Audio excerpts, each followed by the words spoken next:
En el último capítulo, sí, creo yo que va a ser la despedida de, si no del pastor, sino de Job. Salvo que Dios diga lo contrario. Libro de Job, capítulo número 42. Libro de Job, capítulo número 42.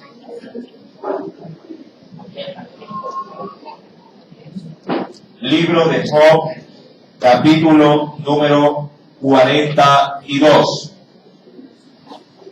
Versículo número 10. Verso número 10. En adelante. Amén. Versículo número 10. En adelante. Hasta el versículo número 14 voy a leer. Verso 10 al verso 14. Y leemos la palabra del Señor en el nombre del Padre, del Hijo y del Espíritu Santo. Y quitó Jehová la aflicción de Job cuando él hubo orado por sus amigos, y aumentó al doble todas las cosas que habían sido de Job. Verso 11, léalo por favor.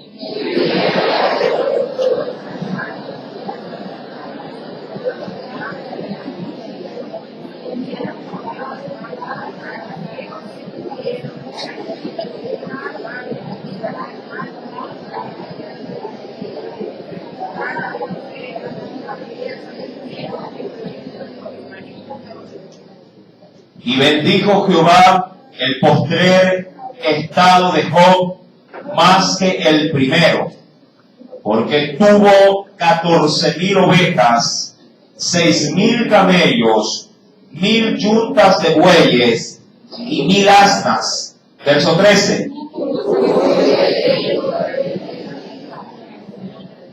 Llamó el nombre de la primera Jemima, el de la segunda Sesia y el de la tercera Queren Apú. Todos el verso número 15. Y no había mujeres tan hermosas como las hijas de Job en toda la tierra, y les dio su padre herencia entre sus hermanos. Hasta ahí la lectura de la palabra. Vamos por favor a hacer una breve oración. Inclinemos nuestro rostro e invoquemos a nuestro Dios. Padre Celestial, gracias en esta preciosa noche. Es un tiempo especial porque tenemos hoy no solamente esta enseñanza de la Escritura, sino que también, mi Dios, estaremos nuevamente recordando a través, oh Dios, de esta reunión la cena del Señor. Todo esto, mi Dios, toda esta bendición tú la has preparado para nosotros, a fin de que podamos ser participantes de un pequeño destello de gloria en esta tierra. Espíritu Santo, ministra pues nuestras vidas, ministra, Espíritu Santo de Dios, cada una, Señor mi Dios, de nuestras almas. Señor, tú sabes cómo hemos venido y en qué condición nos encontramos. Si hay tristeza, tú lo sabes. Si puede ser que en mi rostro haya una sonrisa, tú sabes perfectamente si mi corazón está o no lastimado. Y Señor, háblame pues, oh Dios, a esa necesidad. Necesito escucharte, necesito que toques cada fibra de mi ser y me puedas otorgar, mi Señor, esa amplia bendición que anhelo recibirla el día de hoy. Te lo suplico, te lo imploro una vez más en el nombre de tu amado Hijo, Jesús. Amén. Cuando vamos al capítulo 42, verso 10 al verso número que hemos leído, 15, podemos ver, mi amado hermano, la diferencia entre el estado calamitoso de Job hacia una nueva faceta en la vida de él, donde se logra ver la felicidad en su máximo esplendor.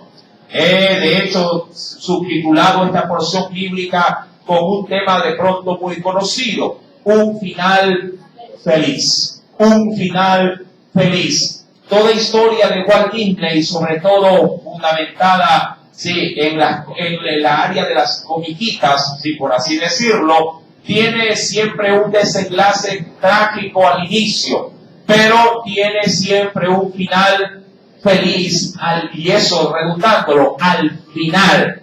De ahí que hay muchas historias que cautivan la mente, sobre todo de los niños, haciendo considerar que al inicio el personaje que participa en esa película puede ser de pronto quebrantado, humillado. Creo que una de las tantas historietas de Walt Disney, como La Cenicienta, por ejemplo, uno logra percibirse de que esta fue maltratada, abusada, sí, explotada en sus quehaceres, pero luego sí tendrá un final feliz. Se casará con un príncipe y vivirán felices para siempre.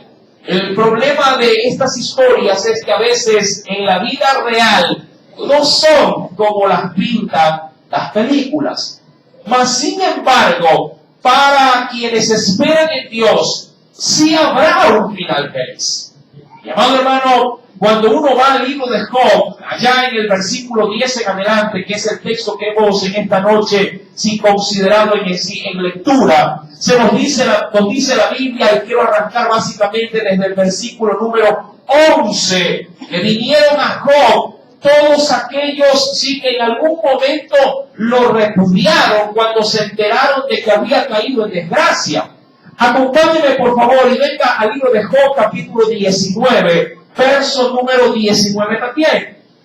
Vayamos rápidamente a la escritura y consideremos este precioso texto. En Job capítulo número 19 dice la escritura, versículo número 19.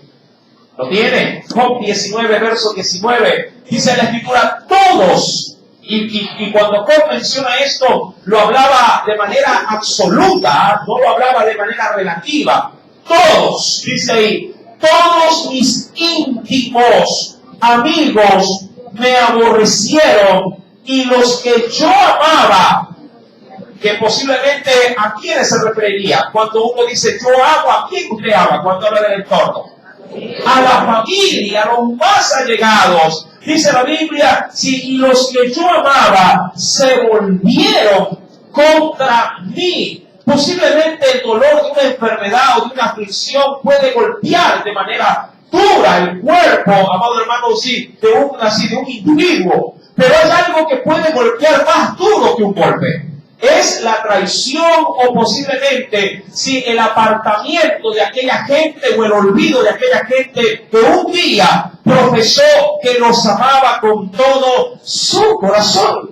Mi querido hermano, toda esa calamidad añadida a la desgracia física de Job, obviamente se volvió una situación insoportable. Pero Job pudo, pese a toda esta adversidad, pudo mantener la línea para con su Dios, pudo mantener la fe en su Dios. Sí, es verdad, llegó un momento en su vida de aflicción que resquebrajó en su debido tiempo, no digo su confianza, pero sí su estimación de vida, pidiéndole a Dios que mejor le quitara, la existencia, antes de seguir soportando tanto dolor. Mi amado hermano, pero ya en el capítulo 42, verso 10, luego de que, como se analizaba el domingo anterior, de que sea Job el instrumento que Dios usaría para aún orar por sus amigos, por Elifaz, por Sofar, Bildad, y aún inclusive me imagino que Eliú debió haber estado metido en este asunto. Mi querido hermano, esa raíz de este evento, donde Dios comienza a cambiar la tristeza en alegría. Es donde Dios comienza, amado hermano, a revertir todo el daño en una paz que debió haber sobrepasado por encima de cualquier aflicción todos los sufrimientos que Job pudo haber llegado a experimentar. Y esto, mi querido hermano, cuando uno va y vuelva por favor al versículo número 11 del capítulo 42, versículo número 10 del capítulo 42, en la parte final nos dice, y aumentó, ¿lo tiene? Verso 10, y aumentó al doble todas las cosas que habían sido de Job. Las aumentó al doble todas las cosas que habían sido de Job. Algo curioso en esta última expresión, mi querido hermano, es que Dios había provisto de tal bendición a este hombre que ya no tenía básicamente, diríamos, abasto como para poder manifestar tanta grandeza y tanta gloria. Porque si bien es cierto, Job ya de por sí era un hombre muy favorecido por Dios. Dios había, diríamos que, multiplicado las bendiciones materiales en su vida terrena. Dios luego de la aflicción se la daría al doble. Y quiero por favor que venga conmigo al mismo libro de Job, al capítulo 1, porque es necesario obviamente considerar qué había tenido Job y cuánto ahora Job habría de alcanzar. En el capítulo 1 nos dice el Señor, versículo número 1, sí, hasta el versículo número 3. Dice la Escritura, hubo en tierra de Uz un varón llamado Job, y era este hombre perfecto y recto, temeroso de Dios y apartado del mal. Y le nacieron 7 hijos y 3 hijas. Verso número 3, léalo por favor.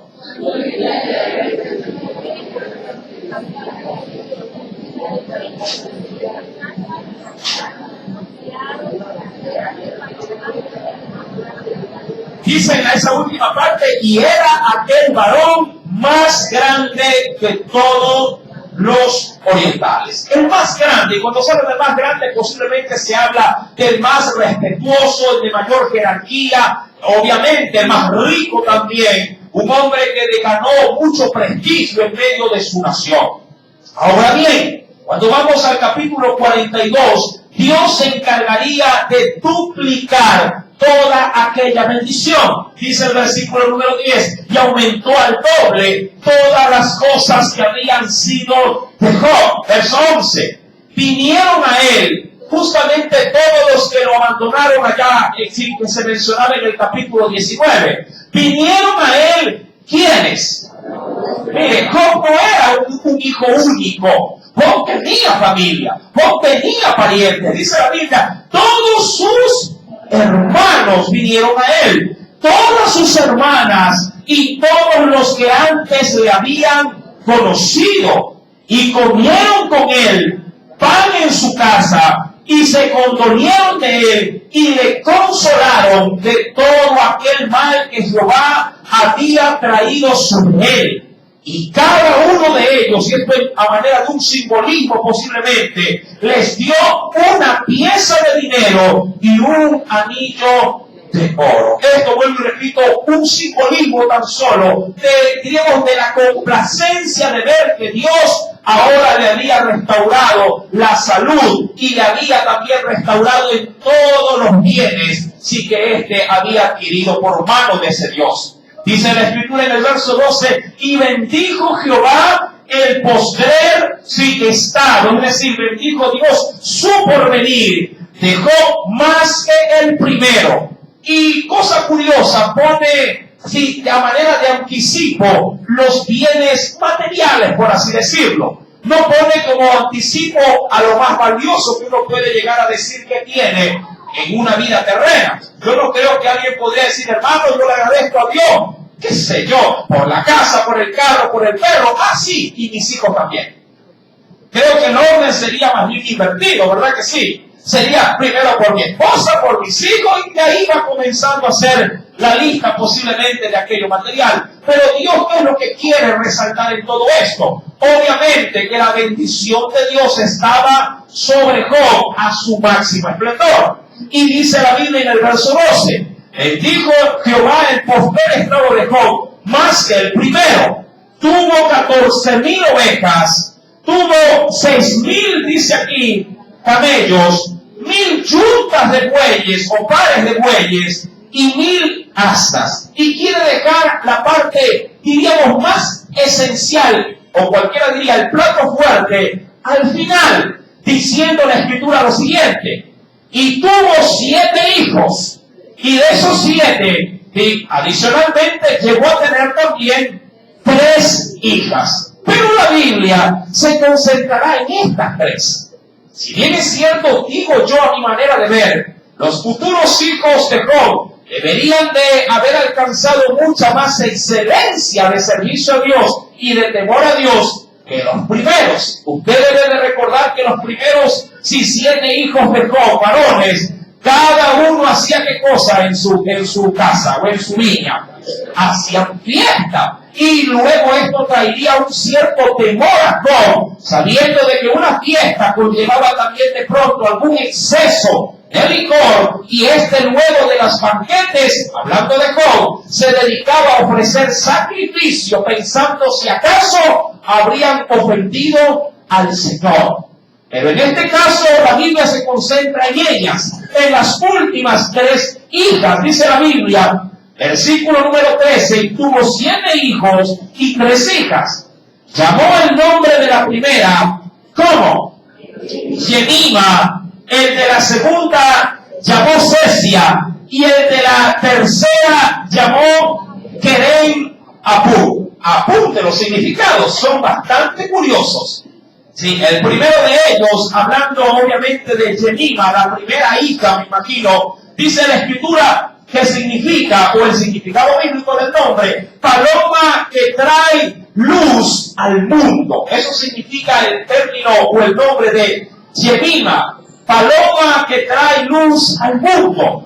Sesia, la segunda hija, sin significado mucho más sencillo, significa, y me parece un precioso significado, canela. Sesia significa canela. Y la última, Queren Apú, significa cuerno de maquillaje. Cuerno de maquillaje, o un pocillo donde se depositaba el maquillaje para arreglar, obviamente, sí, al rostro de una mujer. Cada uno de estos nombres son muy peculiares, pero algo es seguro: las 3, es decir, paloma que trae luz al mundo, canela y cuerno de maquillaje, dice la Biblia que eran las mujeres más hermosas de toda la tierra.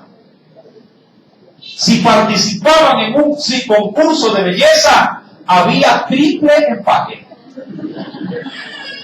Triple empate. 3 mujeres, dice la Escritura, porque por eso realza, y claro, siempre la belleza bíblicamente fue vista como bendición de Dios. Siempre la belleza fue vista como bendición de Dios. Ahora, no nos confundamos, porque hay gente que puede ser muy pintera, pero puede ser muy perverso de corazón. ¿Verdad? No confundamos, diríamos, si lo que pasa en nuestro entorno con lo que pasa en la Biblia. Bíblicamente, cuando alguien nacía bello, decían, esto es bendición de Dios.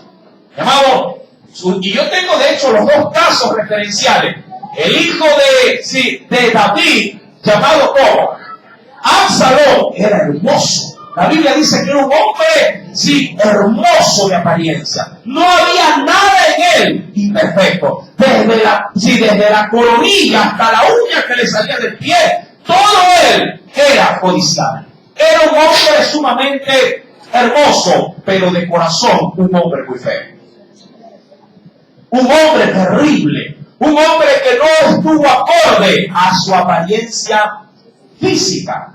También la Biblia me dice que nació un hombre grande. Sí, un hombre, refiriéndome a grande, no de estatura, un hombre grande por ser usado por Dios, que nació sumamente hermoso y fue reservado de una terrible matanza. Moisés. Moisés en su nacimiento fue visto como un niño hermoso y por eso fue ocultado, porque si no hubiese corrido la suerte de todos los niños que fueron eliminados en los tiempos de Faraón.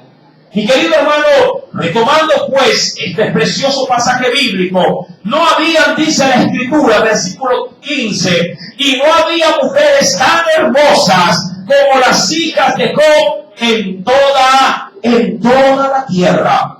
¿Y esto qué provocó?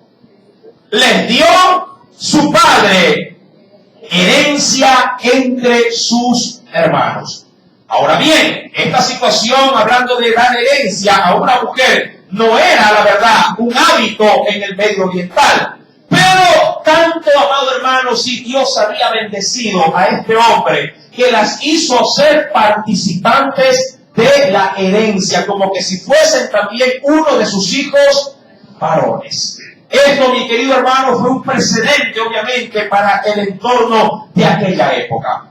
Pero, ¿qué tiene todo esto sin que ver con nosotros como iglesia? ¿Qué tiene que ver toda esta historia de, diríamos, de gracia al inicio, de desgracia en el intermedio y de un final feliz?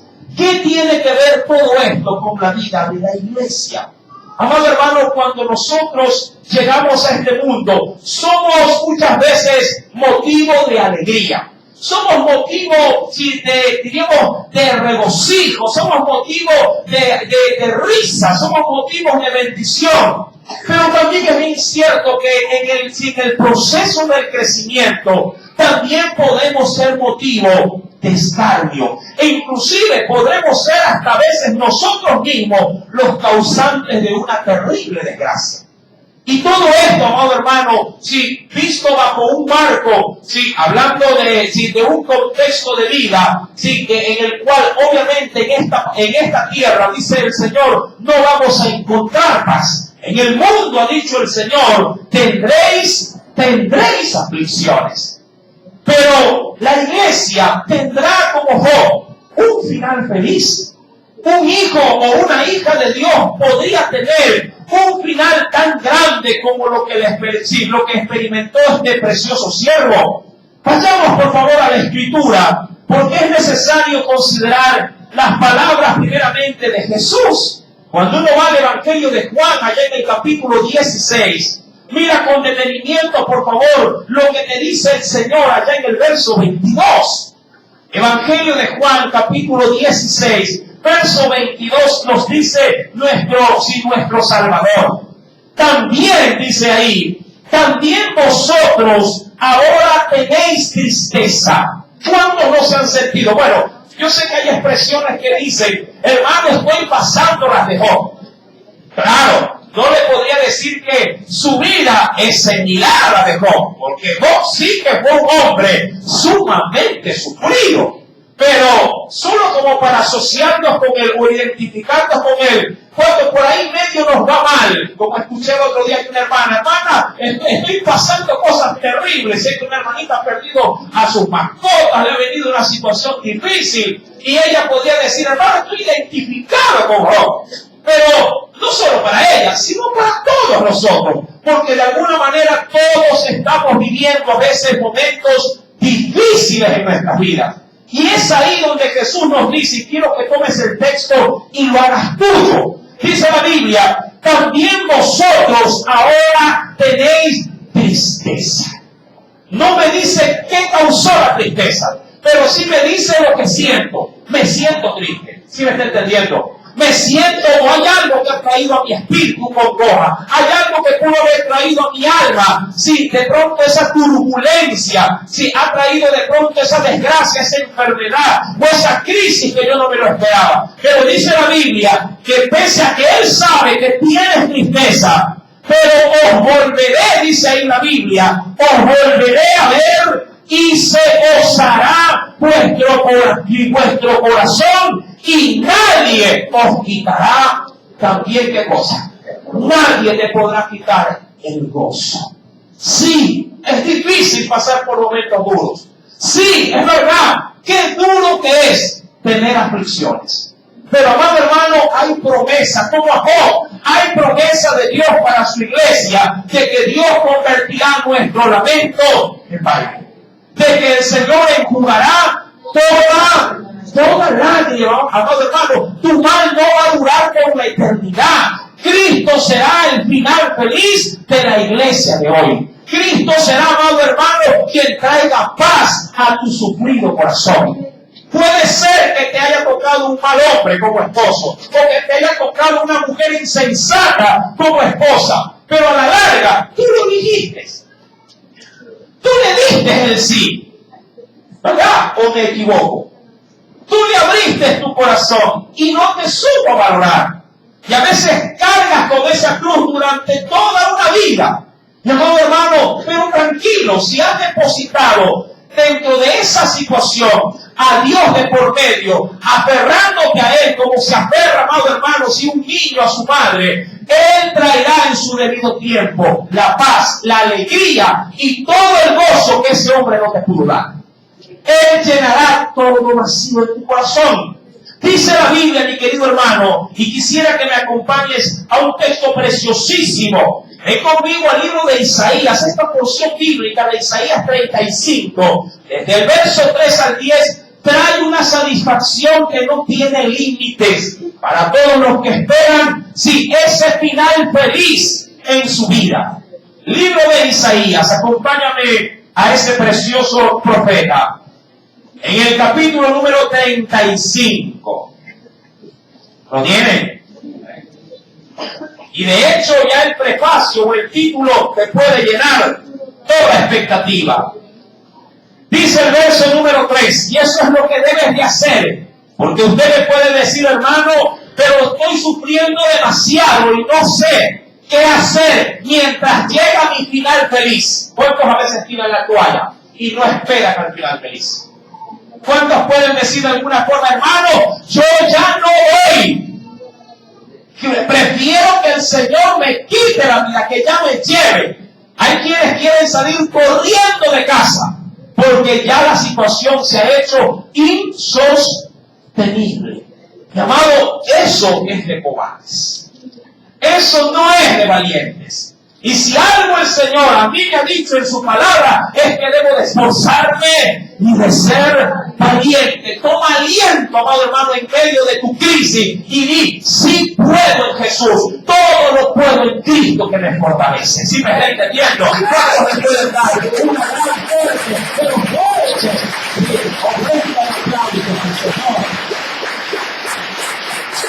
El final feliz ya viene. Para algunos, obviamente, puede ser un instante, pero Dios te dice, mientras llega ese final, dice la Biblia en el verso 3, porque este texto, esta porción, es muy rica en esperanza. Fortalecerte, dice el Señor. Tú que sientes que se te viene el mundo encima, fortalecer las manos cansadas y afirmar las rodillas endebles. Es lo primero que Dios te da, como un ancla antes de que te caigas al abismo. Fortalece tus manos. Es decir, mi amado hermano, si estas están caídas del cansancio o ya no quieren seguir qué cosa en el ring, ya no quieren seguir luchando, debes de levantar, amado hermano, tu espíritu. ¿Cómo lo lograrás? Si primero sumérgete en el mar de la palabra de tu Dios. Porque es la palabra la que puede dar fe al creyente. Es las promesas de Dios las que pueden fortalecer un alma debilitada. ¿Por qué te cansas con facilidad? Porque siempre luchas con tus propias fuerzas. Cuando tú luchas con tus propias energías, de seguro vas a terminar con la lengua afuera, como lo dicen a manera de expresión popular. Vas a terminar cansado, vas a terminar hasta enfermo. Pero cuando esperas en Dios, la Biblia dice que el que espera en Jehová, nuevas fuerzas tendrá. Amén. Y si bien es cierto, eso no significa que tu panorama va a cambiar. Puede ser que el problema se agudice, que el desierto se haga más largo de lo que tú esperabas. Pero tranquilo, luego vendrá el final feliz. Dice la Biblia en el verso número 3, fortalezcan las manos cansadas, afirmen, ¿qué cosa? Las rodillas endebles. Aquellas que dicen, ya no doy ni un paso más. Y lo curioso de esto es que en la vida cristiana las rodillas se afirman cuando se doblan a orar, a suplicar y a clamar al Dios vivo. Amado hermano, tenemos la herramienta en Dios para soportar toda dardo, toda prueba del enemigo.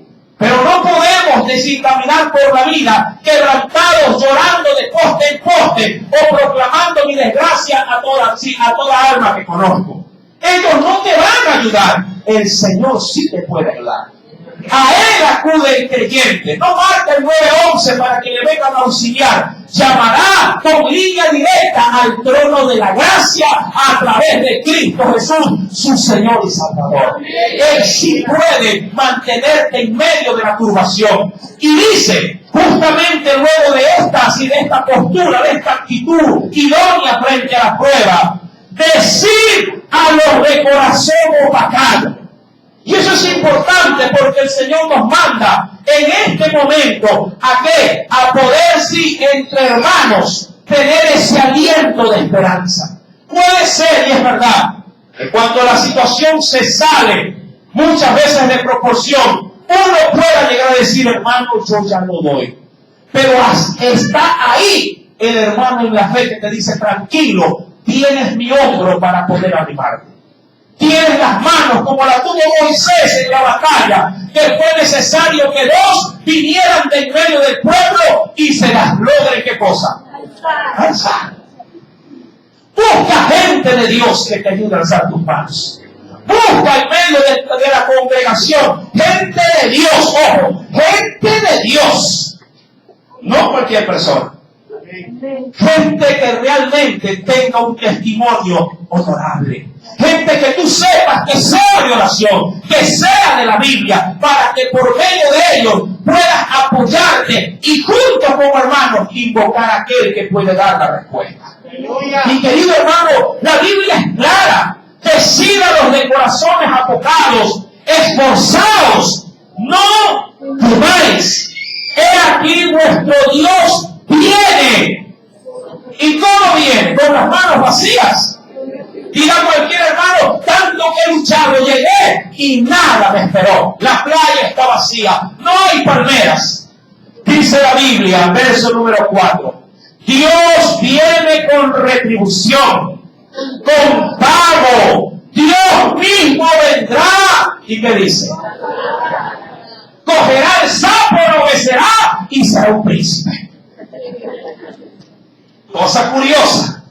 En este caso el sapo, amado hermano, se puede sentir sapo porque vive entre charco y charco y dice, ¿cuánto salgo de este charco? Amado hermano, la Biblia es clara, mi Dios mismo vendrá a salvarme. Dice la Biblia en el versículo número 5, entonces, el problema es que esto está al final del cuento, por así decirlo. Está al final del camino. No está al inicio, no está en el intermedio. Esto está, ¿a dónde? Al final. El problema de la iglesia es que quiere esta bendición al inicio. Señor, ya te entregué mi corazón, ahora sí, bendíceme con todo. Dame todas tus promesas.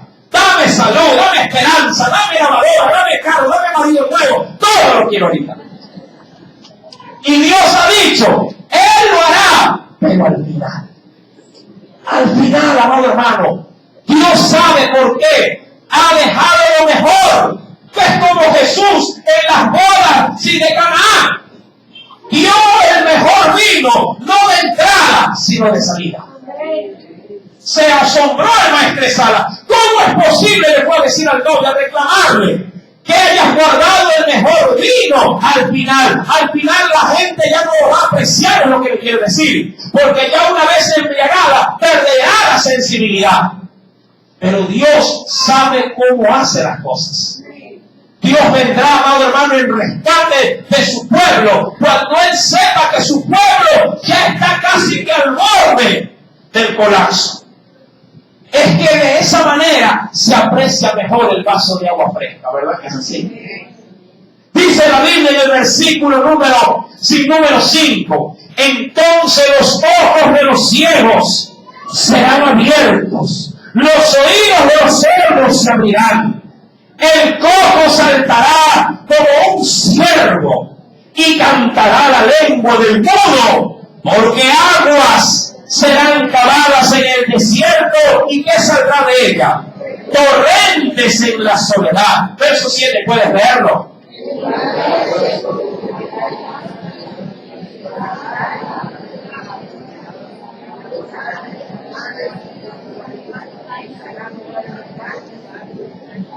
Ahí habrá, dice la Biblia, allí calzada. ¿Qué verá allí? Camino. y será llamado camino de santidad.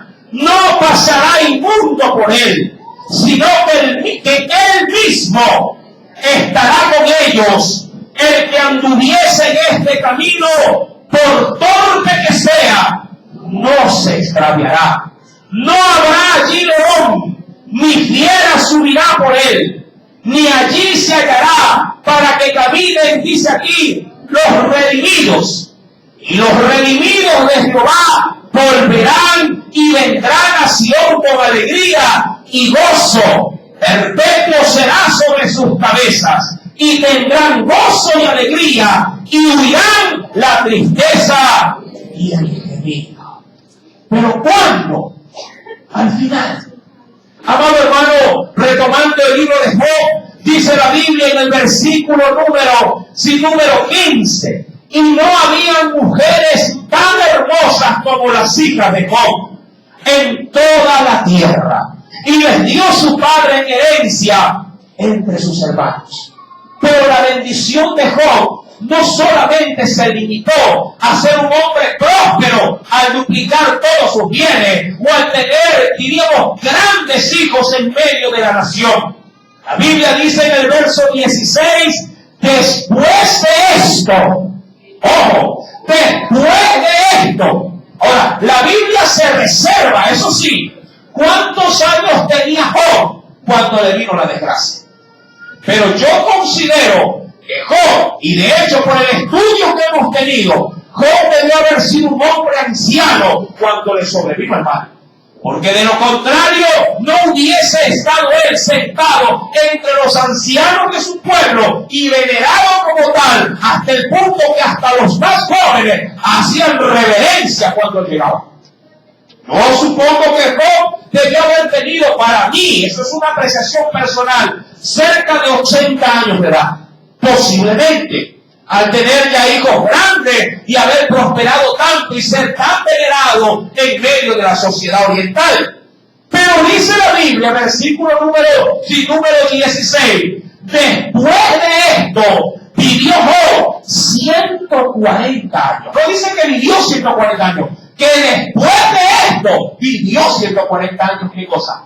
Más de lo que tenía. ¿Por qué la largura de días? Si ya parece entonces la vida del hombre, ¿hasta cuánto llegaba? La Biblia dice que hasta los más robustos, ¿cuánto pueden durar? Hasta 70, hasta 80 años. Ahí, los más robustos. Mi querido hermano, pero con Job, Dios hizo una excepción.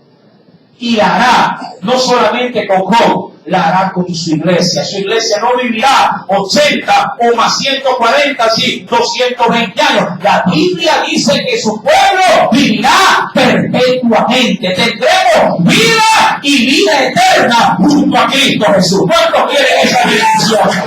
¡Aleluya! Dios le permitió a Job vivir 140 años más. ¿Y para qué lo hizo Dios? Para que pueda ver con sus ojos no solamente a sus hijos, sino también a los hijos y a los hijos de sus hijos, hasta la cuarta generación. Tremenda bendición. Yo le pregunto, ¿qué tanto le puede durar a un ser humano en su recuerdo, en su mente, la desgracia de alguna situación en su vida? ¿Cuánto usted le puede... Quisiera hacer algo práctico. Recuerden en esta noche la desgracia más grande que han vivido. Puede ser que le haya pasado ayer, pero puede ser que le haya pasado hace 15 o 20 años atrás. Pregunto, con 140 años por venir, ¿habrá, creo que, tiempo suficiente para olvidar todo dolor y toda desgracia? Yo a veces escucho a las damas hablar de los partos. Eso es como poner un plato de bocadillos y ellas sentadas ahí, no pararán nunca. Dirán ellas, a mí yo paría así y me dolía, ay, ese muchacho está rico todavía porque me siento aquí el dolor. Y con añoranza recuerdan esos dolores, pero le preguntan, ¿les duele ahora? Ya no les duele. El dolor quedó atrás, es solamente un vago recuerdo.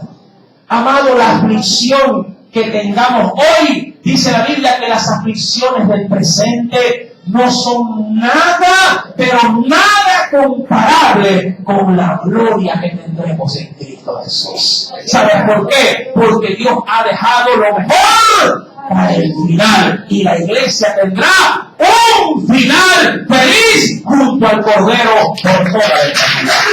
¡Aleluya! ¡Qué precioso es nuestro Dios! Ha dejado lo mejor para el final. Y Job, dice la Biblia, y murió Job viejo, pero al mismo tiempo lleno de días. Eso es con salud. No se necesita estar enfermo para morir. Mucha gente anhela y dice, bueno, no sé de qué me moriré, de esto que tengo, de aquello que tengo. Amado hermano, cuando Dios nos quiere llevar, no necesita implantar una enfermedad. Dios tan solamente puede considerar tu vida hasta tal fecha, tú acostarte y levantarte con Cristo en su gloria. Lindo, ¿verdad? Usted dirá, hermano, así quiero morir. Tranquilo, todos moriremos, de una o de otra manera. Porque hasta este cuerpo, que si que hoy por hoy tiene vida, aún en el rapto tendrá que morir. Claro, morirá de una manera sobrenatural, porque el cuerpo corruptible será convertido en un cuerpo incorruptible. Y esto, amado hermano, que hoy podría vestirse de gusanos en un sepulcro, mañana más tarde se va a revestir de gloria, de honra y alabanza para el Cordero de Dios. Aleluya. ¿Cuántos pueden alabar y bendecir su nombre? La iglesia tiene un final feliz. Oremos a Dios y preparemos nuestra vida para un pequeño adelanto de esa gloria a través de la cena. Porque con Él nos identificamos cada vez que participamos de este precioso recordatorio, como lo es la muerte de Jesús. Él murió para vivir, y por su muerte y por su vida, la iglesia ha de heredar bendición eterna. Señor, gracias primero.